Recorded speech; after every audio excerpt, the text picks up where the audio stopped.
Alors maintenant, pour continuer à illustrer tous les modes de récupération, alors évidemment, si le client pose les questions, hein, s'il est curieux, mais c'est vrai que montrer au client concrètement, c'est plus concret pour lui, c'est ça que je veux dire.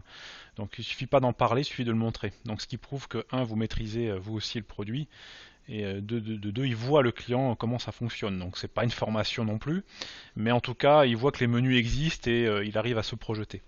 Alors si le client vous demande comment intégrer un fichier qui vient des sites bancaires, donc il faut savoir que la majorité des clients peuvent consulter leur compte sur Internet, donc ils seraient à même d'envoyer aux collaborateurs comptables, peut-être que certains de leurs clients le font déjà, ou pourraient le faire, pourraient très bien télécharger un fichier sur leur site en ligne, sur leur compte en ligne, et de l'envoyer par mail au comptable pour qu'il puisse l'importer.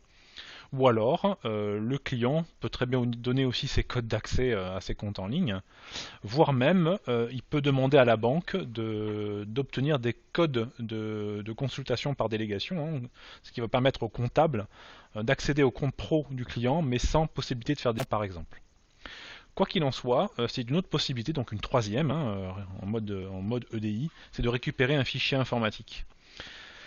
Alors, comment ça fonctionne? En fait, vous pouvez donc télécharger sur le portail des banques, sur la page de téléchargement, un compte donné, une période. Il faut juste faire attention à la période, hein, parce qu'il y a un historique max qui varie en général de 1 mois à peut-être à 6 mois, mais tout dépend des banques. Et surtout de récupérer un type de fichier qui nous intéresse, c'est des fichiers Quicken ou Monnaie. Ces fichiers ont pour extension .ofx ou .qif. Alors ça tombe très bien parce qu'on en a un sous le coude pour la démo si le client a besoin de voir.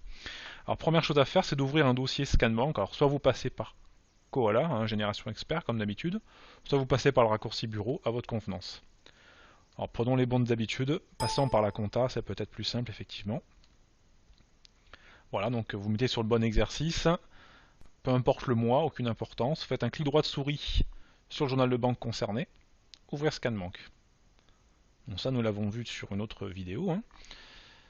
Donc là le dossier va s'ouvrir, le journal de BQ va s'ouvrir aussi avec l'exercice 2015. Alors si jamais vous avez envie de, même si je l'expliquais dans la toute première vidéo, si vous voulez simplement vous contenter de supprimer les lignes d'écriture, ici, vous pouvez les supprimer par la petite poubelle en haut à droite, qui s'appelle effacer des écritures. Et là vous pouvez effacer tout ce que vous voulez. Ça ne supprime pas les paramétrages d'affectation automatique, ça ne supprime que les lignes d'opération.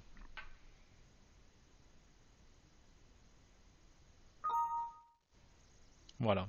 Ça je le fais souvent pour pas mélanger tous les modes de récupération dans le même journal en fait. Ça permet que le client ne soit pas perdu. Bon, même s'il a bien compris les choses. Alors pour intégrer un fichier Quicken Money, il a son propre menu, lui. Vous allez au menu Acquisition, ensuite dans le sous-menu Banque, puis ensuite dans Fichier Internet. Explorateur Windows, vous allez chercher votre fichier, pareil, dans le même répertoire que d'habitude.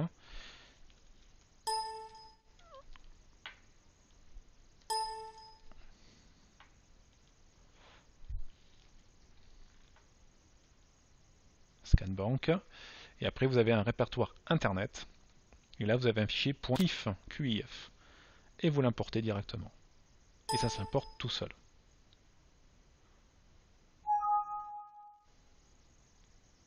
Voilà. Et après, bien évidemment, affectation automatique. Alors les affectations, j'insiste bien là-dessus, les affectations automatiques qui sont déjà créées dans le dossier démo IC se réfèrent au fichier IBIX.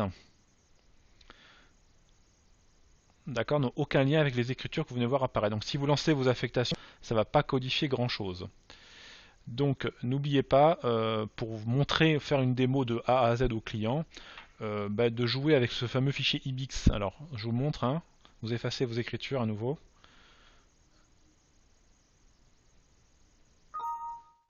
Ok, vous retournez dans le menu acquisition, banque, et là vous allez prendre le menu fichier ETBAC IBIX à nouveau, et là vous prenez relevé bancaire.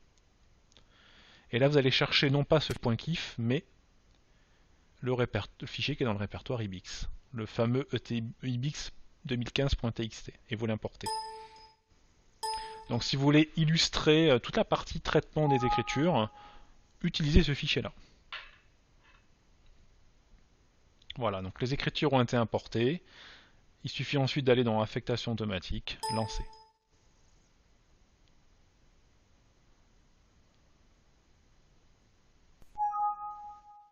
Voilà.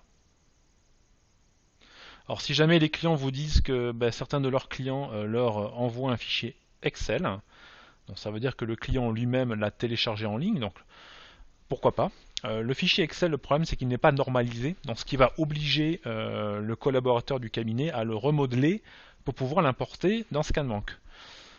Évidemment, l'objectif de tout ça, c'est de pouvoir codifier derrière, hein, parce qu'on peut très bien aussi importer le fichier Excel, donc voilà.